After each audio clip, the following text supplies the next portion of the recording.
मेरा नाम शिखा है और आज की कहानी मेरी खुद की है, जिसे आज मैं आप लोगों को सुना रही हूँ। दिसंबर का महीना था। बाहर कड़ाके की ठंड हो रही थी और शाम होने को थी।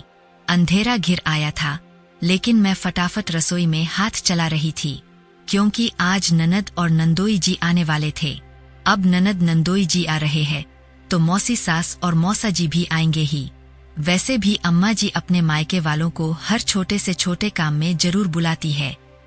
हाँ, ये अलग बात है कि ससुराल वालों से वो 2 गज नहीं, पूरे 2 किलोमीटर की दूरी रखना पसंद करती है। और यही हाल मेरे मायके वालों के साथ भी था।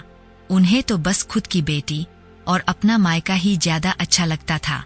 आज वैसे तो कोई खास त्योहार नहीं है, ना ही घर में किसी की सालगिरह, पर अम्मा जी ने खास न्योता देकर अपनी बेटी और दामाद को बुलाया था, क्योंकि उन्हें लग रहा था कि उनकी बेटी दामाद को आए हुए बहुत दिन हो गए।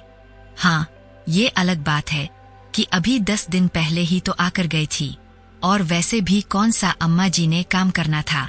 घर में मेरे आने के बाद तो उन्होंने जैसे रिटायरमेंट ही ले लिया हो, पर ऑर्डर देना नहीं भूलती। इस कड़ाके की ठंड में भी उन्होंने मुझे काम पर लगा दिया। अब इतनी तेज ठंड हो और मूंग का हलवा और पकौड़ी ना बने, ऐसा थोड़ी ना हो सकता था। बस आज के मेन्यू में यही डिसाइड था। साथ में 3 तरह की सब्जी और पूरी अलग। घर के 5 सदस्यों के अलावा मेहमानों को मिलाकर कुल 12 लोगों का खाना बनाना था।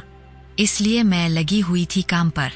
मैं मेहमानों के आने के पहले ही ज्यादा से ज्यादा काम कर लेना चाहती थी, क्योंकि मेहमानों के आने के बाद चाय पानी पकड़ाने का काम भी मुझे ही करना था। मेरी मदद करने भी कोई रसोई में नहीं आता था। जैसे तैसे सब्जियां और हलवा तैयार करके रखा ही था कि इतने में मेहमान आ गए। मैंने फटाफट गैस पर चाय का पानी चढ़ाया और गिलास में पानी डालकर ट्रे में सजाकर मेहमानों के पास ले गई। पानी देखते ही ननद बोली, भाभी आपको इतना भी नहीं पता, बाहर कड़ाके की ठंड है, पानी कौन पिएगा, आप तो फटाफट चाय ले आओ। अपनी बेटी की बात सुनकर अम्मा जी भी बोली, अरे इतना सुहूर तो खुद ही को होना चाहिए, पर इसे क्या पता कि आज बाहर कड़ाके की ठंड है। ये तो रसोई में आराम से काम कर रही है, इसे तो गर्माहट मिल रही है। हालत तो ठंड में हमारी खराब हो रही है। अम्मा की बात सुनकर एक बार तो मुझे लगा कि करारा जवाब दे दूं कि अभी 10 दिन पहले भी ठंड थी, तब वो सीधा चाय लेकर ही आई थी। तो यही ननद थी जो उस दिन भी उसे सुहूर सिखा रही थी। और यहाँ अम्मा जी कितनी बड़ी गलत फहमी में है कि कड़ाके की ठंड में बहू तो गर्माहट में काम कर रही है। अरे, यहाँ पानी में हाथ देने में सबकी हालत खराब हो जाती है। यहाँ रसोई में काम करते करते कितने ढेरों बर्तन निकलते हैं, कितनी बार सब्जियां धोनी पड़ती है। खैर, अपनी बात को अपने मन में ही रखकर मैं वापस रसोई में आई। फटाफट चाय बनाकर सबको चाय पकड़ा आई और रसोई में आकर फटाफट बड़े चूल्हे पर बड़ी कढ़ाई तेल भरकर चढ़ा दी और फटाफट पूरी और पकौड़ी तलने लगी। पहले पुरुषों और बच्चों को बिठाया गया। अम्मा जी, मौसी जी और ननद मनुहार कर करके उन्हें खिलाने लगी। मनुहार क्या, मनुहार के नाम पर जबरदस्ती थाली में अतिरिक्त खाना डाले जा रही थी। जब पुरुष और बच्चे खाना खाकर उठे तो थाली में काफी कुछ जूठन पड़ा हुआ था। उसके बाद बैठी महिलाएं, लेकिन उन महिलाओं में मेरा नाम नहीं था। अम्मा जी बड़ी मनुहार करके अपनी बेटी, बहन और भांजी को खाना परोस रही थी। और फिर वही हुआ, इनकी थाली में भी जूठन पड़ा हुआ था। मौसी जी अपने परिवार के साथ खाना खाकर रवाना हो गई, पर ननद और नंदोई अभी भी वही थे। अभी मैंने खाना शुरू ही किया था कि इतने में अम्मा जी ने आवाज लगाई, अरे बहू, थोड़ा खाना अपनी ननद के लिए भी बांध देना। कहाँ सास ससुर और देवर के लिए जाकर खाना बनाएगी। मैंने खाने के बर्तन खोल कर देखे तो खाना इतना बचा ही नहीं था, पर अब अम्मा जी बोल चुकी थी तो थोड़ा बहुत तो खाना पैक करना ही था। इसलिए थोड़ा थोड़ा अपने लिए निकालकर बाकी का सामान मैंने पैक कर दिया। इतने में अम्मा जी रसोई में आई और पैक किए खाने को देखकर बोली, अरे इतना सा खाना ही पैक किया है, इससे तो सिर्फ 2 लोगों का पेट भरेगा, तुझे अंदाजा नहीं है क्या? या फिर पकवान अपने माँ बाप के लिए रख लिए? नहीं अम्मा जी, खाना इतना बचा ही नहीं, खत्म हो गया है। अरे इतने सारे लोगों का खाना बनाया था, खत्म कैसे हो गया? मेरे हाथों से तो कभी खत्म नहीं होता था।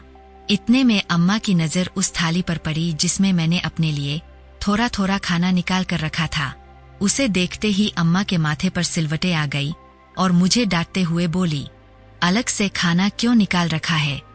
अम्मा जी, मैंने अभी तक खाना नहीं खाया है, तो मैंने अपने लिए खाना निकाल दिया और बाकी का पैक कर दिया। तेरे बाप के घर से लाई थी, जो खाना निकाल कर अलग रख दिया। अरे घर की बहू वो होती है जो अपने ससुराल वालों की इज्जत के लिए कुछ भी कर जाए। एक दिन दूध पीकर नहीं सो सकती थी, चुपचाप से खाना पैक कर दे। मैं बाहर बोल चुकी हूँ, अब तो ये खाना बिटिया के घर ही जाएगा। अम्मा जी की बात सुनकर मुझे बहुत हैरानी हुई और मैं सोच रही थी कि कोई औरत इतनी निष्ठुर कैसे हो सकती है। बेटी ससुराल जाकर खाना ना बनाए, उसे परेशानी ना हो, इसलिए मायके से बना बनाया खाना भेज रही थी, और दूसरी तरफ बहू की भूख से इनको कोई लेना देना नहीं था। मैं उन्हें देखती ही रह गई और अम्मा जी ने वो थाली भी पैक करके दे दी। जब तक मैं पूरी तरह से होश में आती तब तक ननद रानी खाना लेकर जा चुकी थी, पर मैं भी उन लोगों में से नहीं थी जो चुपचाप रह जाए। बस मैंने उनसे इस तरह के व्यवहार की उम्मीद नहीं की थी। घर के बाकी सदस्यों को तो पता भी नहीं था कि खाना खत्म हो चुका है। अम्मा जी तो थकावट का बहाना कर अपने कमरे में जाकर आराम करने लग गई। अभी सब सोने की तैयारी कर ही रहे थे कि इतने में डोर बेल बजी। सब हैरान रह गए कि इस समय कौन आया होगा। खुद बाऊजी ने जाकर दरवाजा खोला तो सामने एक लड़का खड़ा था। उसने बाऊजी से कहा, मैं डिलीवरी बॉय हूँ और आपके घर से खाने का ऑर्डर था। उसकी बात सुनकर बाबूजी बोले, अरे तुम्हें कोई गलतफहमी हुई होगी, हमारे घर से तो कोई ऑर्डर नहीं किया गया है। इतने में पीछे से मैं आई और बोली, नहीं नहीं बाऊजी, मैंने ऑर्डर किया था। तब तक घर के बाकी सदस्य भी बाहर निकल आए और डिलीवरी बॉय को पैसे देकर अपना पार्सल लेकर जब मैं अपने कमरे की तरफ जाने लगी तब बाऊजी ने मुझे रोककर पूछा, बेटा आज तो घर में इतने पकवान बने हैं, फिर भी तुम बाहर से खाना मंगा कर खा रही हो। उनकी बात सुनकर मैंने अम्मा जी की तरफ देखते हुए कहा, हाँ बाऊजी, पकवान तो बने थे पर घर की बहू के लिए नहीं थे। चाहे खाना मनोहार के नाम पर कूड़े में फेंक दिया गया हो, पर बहू के लिए थोड़ा सा खाना छोड़ना भी किसी ने ठीक नहीं समझा। अपनी इज्जत के नाम पर बहू को दूध पीकर सोने के लिए कहा जा रहा है, पर मैं समझौता करने वालों में से तो हूँ नहीं। मुझे भूखे पेट नींद नहीं आती और दूध से मेरी भूख नहीं मिटती। रात के 10 बज रहे हैं और दोपहर से इतनी मेहनत करते करते मैं थक चुकी हूँ, इसलिए अपने लिए खाना ऑर्डर कर लिया, कहकर मैं अपने कमरे में जाकर खाना खाने लगी। पीछे से बाऊजी अम्मा जी को लताड़ रहे थे, आज के बाद मेहमान बुलाने से पहले सोच लेना, मनोहार और बर्बादी का फर्क नहीं पता तुम्हें। खाना पेट भरने के लिए है, फेंकने के लिए नहीं है। कितना खाना तुमने मनोहार के नाम पर बर्बाद कर दिया। ऊपर से बेटी को ससुराल जाकर खाना न बनाना पड़े, इसलिए बहू के हिस्से का खाना भी उसके लिए पैक कर दिया। अपनी बेटी के लिए खाना पैक करना जरूरी था क्या? जो खाना बना रही थी उसके लिए ही खाना नहीं बचा। खबरदार, आज के बाद मैंने सुना कि बहू के लिए घर में खाना ही नहीं बचा। बाऊजी के गुस्से के आगे अम्मा जी कुछ बोल ही नहीं पाई। वो दिन था और आज का दिन है। जब भी घर में मेहमान आते तो खुद बाऊजी रसोई में आकर जरूर चेक करते कि बहू के लिए खाना बचा है या नहीं। साथ ही साथ मनोहार के नाम पर खाना भी कूड़े में न फेंकने देते हैं।